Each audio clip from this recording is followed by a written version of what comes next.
లంక మీద యుద్ధం చేసి రావణ సంహారం చేసి అయోధ్యకు తిరిగి రావాలి అనేటువంటి ఆలోచనలో ఉన్నప్పుడు రాముల వారి సోదరుడు లక్ష్మణ్ సహా ఆయన వెంట ఉన్న చాలా మంది పెద్దలు లంక చాలా సువర్ణమయంగా ఉంది, అద్భుతంగా ఉంది, మనం ఇంకా అయోధ్యకు ఎందుకు ఇక్కడి నుంచే పరిపాలన చేద్దామని అంటారు. దానికి శ్రీరామచంద్రుల వారు ఒప్పుకోలేదు. ఆయన చెప్పిన మాట ఏంటంటే, కన్న తల్లిని జన్మభూమిని మించినటువంటి స్వర్గం ఏది కూడా ఉండదు, కాబట్టి మనం అయోధ్యకే తరలిపోవాలని చెప్పి మళ్ళీ అందరిని తీసుకొని అయోధ్యకు రావడం జరిగింది. అదే స్ఫూర్తితోని చాలా గందరగోళ స్థితిలో ఉన్నటువంటి, దిక్కు తోతని స్థితిలో ఉన్నటువంటి, ఆత్మహత్యలకు ఆలవాలమైనటువంటి, వలసలకు నిలయమైనటువంటి ఒక ఘోరమైన ఆపదలో వలసవాదుల విషకవిగిలిలో చిక్కి నలిగిపోతున్న తెలంగాణ రాష్ట్రాన్ని ఎట్టి పరిస్థితుల్లో విముక్తి చేయాలని, స్వరాష్ట్రం సాధించాలని, జనని జన్మభూమిని మించిన వేరేది లేదని చెప్పి నేను ఒక్కడిగా బయలుదేరి ఆనాడు తెలంగాణ ఉద్యమానికి శ్రీకారం చుట్టడం జరిగింది. 25 ఏళ్ల క్రితం, దయచేసి మీరు గొడవ బంద్ చేయాలి అనుకోవద్దు, సభలో చాలా మంది ఉన్నారు, లక్షల మంది ఉన్నారు, మీరు ఆపాలి ప్లీజ్. ఒకటే మాట బంద్ చేయాలి, గొడవ బంద్ చేయాలి ప్లీజ్, స్టాప్. సో ఆ విధంగా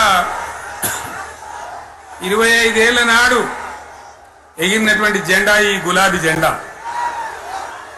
చాలా మంది బంద్ చేయాలి, ఏ బాబు బంద్ చేయాలి బాబు. ఆ రకంగా ఎగిరిన జెండాను ఎందరో అవమానపరిచింది, ఎన్నో మాటలు అన్నారు, ఎగతాలు చేసిండ్రు, అవహేళన చేసిండ్రు, మకలో పుట్టింది ఉబ్బలో పోతుందని చెప్పిండ్రు.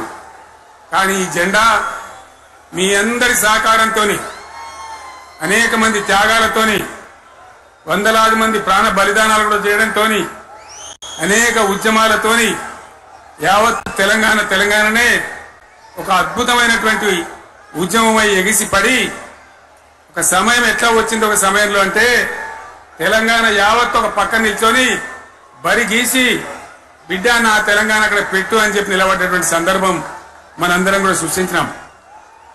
తద్వారా మన లక్ష్యం తెలంగాణ రాష్ట్రాన్ని సాధించుకున్నాం.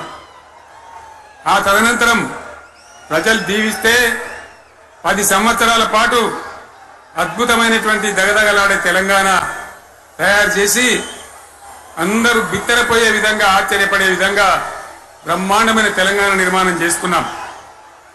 ఆ విధంగా 25 సంవత్సరాల సుదీర్ఘ చరిత్రను ఈరోజు ఈ వరంగల్ గడ్డ మీద మనం జరుపుకుంటా ఉన్నాం. రజతోత్సవ సందర్భంలో జరుపుకుంటా ఉన్నాం.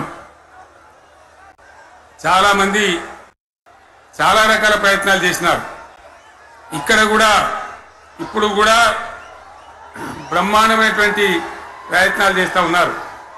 నేను ఒక్కటే మాట చెప్తా ఉన్నా, ఈ గడ్డకు ప్రత్యేకత ఉంది. ఇది రాణి రుద్రమ్మ ఏలిన వీరగడ్డ, సమ్మక్క సారక్కల పోరుగడ్డ, బొమ్మెర పోతన కవితా మాధుర్యం పండించినటువంటి జీవగడ్డ. ఈ వరంగల్ నేలకు నేను వందనం చేస్తా ఉన్నాను. మన అమర వీరులకు శిరస్సు వంచి నివాళులు అర్పిస్తా ఉన్నాను. 1969లో మూగబోయిన తెలంగాణ నినాదానికి తిరిగి జీవం పోసింది ఈ గులాబీ జెండా అని మీ అందరికీ నేను మనవి చేస్తా ఉన్నాను. ప్రజలు పరిపాలన అప్పగిస్తే విధ్వంసమైన తెలంగాణను వికాస పథంలో నడిపించింది ఈ తెలంగాణ. దానికి కూడా ఈనాడు కరెక్ట్ గా 25 ఏళ్ళు నిండుతా ఉన్నాయి. ఆనాడు కొండా లక్ష్మణ్ బాపూజీ గారు ఆశ్రయం ఇస్తే ఏప్రిల్ 27, 2001 జలదృశ్యంలో టీఆర్ఎస్ ఆవిర్భావం తెలంగాణ చరిత్రనే మలుపు తిప్పిన ఒక మహోజ్వల ఘట్టం. పదవుల కోసమో, కులం కోసమో, మతం కోసమో, వ్యక్తుల కోసమో పుట్టలేదు ఈ గులాబీ జెండా. ఇది తెలంగాణ రాష్ట్ర సాధన కోసం పుట్టింది. పదవి త్యాగాలతోనే మన తెలంగాణ ప్రస్థానం ప్రారంభమైంది. అది ఫలించి మన స్వంత రాష్ట్ర కళ కూడా నెరవేరిందని నేను మనవి చేస్తా ఉన్నా.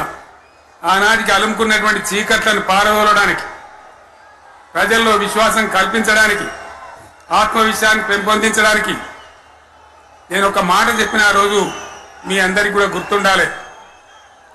ఉద్యమం నుంచి వెనక్కి మరలితే, ఉద్యమ జెండాను దించితే నన్ను రాళ్లతో కొట్టి చంపండి అని చెప్పి నేను ఉద్యమాన్ని ప్రారంభించిన విషయం మీ అందరికీ కూడా తెలుసు.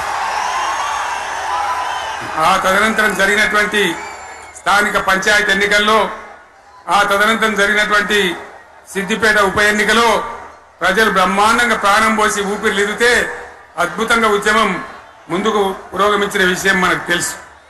60 ఏళ్ల సమైక్య పాలనలో తెలంగాణది ఎంత గోస, ఎంత దుఃఖం, ఎంత వేదన, ఎంత హింస, ఎంత అణిచివేత చూసినామో మనందరికీ కూడా బాగా తెలుసు. గోదావరి కృష్ణనీళ్ళు దక్కకుండా తరలిపోతే తల్లి సనుబాలకు నోచని పిల్లల్లాగా తెలంగాణ బిడ్డలు రోధించారు.